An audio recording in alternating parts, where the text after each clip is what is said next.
तर राम राम मंडळी.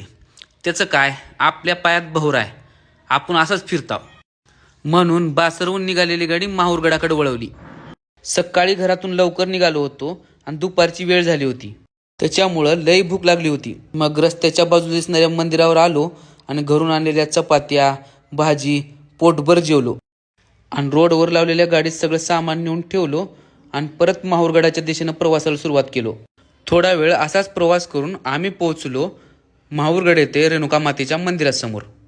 ह्या समोर दिसणाऱ्या पायऱ्या चढून आम्ही गेलो 3.5 पीठापैकी एक शक्तिपीठ असणाऱ्या रेणुका माता मंदिरात. दर्शनाच्या बारीतून हळूहळू पुढे जाऊन रेणुका मातेचं दर्शन घेतलं आणि तिथून बाहेर पडलो. बाहेर येऊन मंदिराच्या आजूबाजू दिसणाऱ्या परिसराचा व्हिडिओ केला आणि खाली उतरून आम्ही निघालो तिथूनच जवळ असणाऱ्या श्री गुरुदत्त शिखराकडे.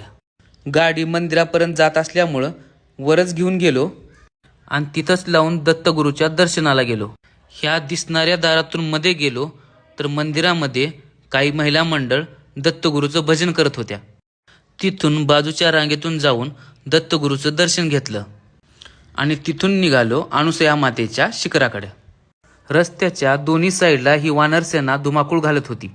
त्यांना मागं सारत आम्ही पोहोचलो अनुसया मातेच्या शिखराच्या पायथ्याला.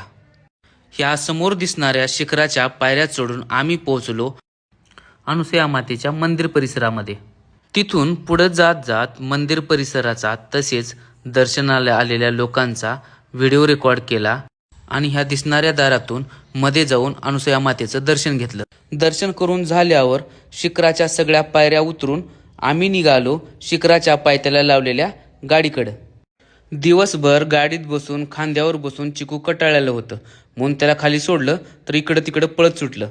त्याला उचलून गाडीमध्ये बसवलं आणि परतीचा प्रवास सुरू केला.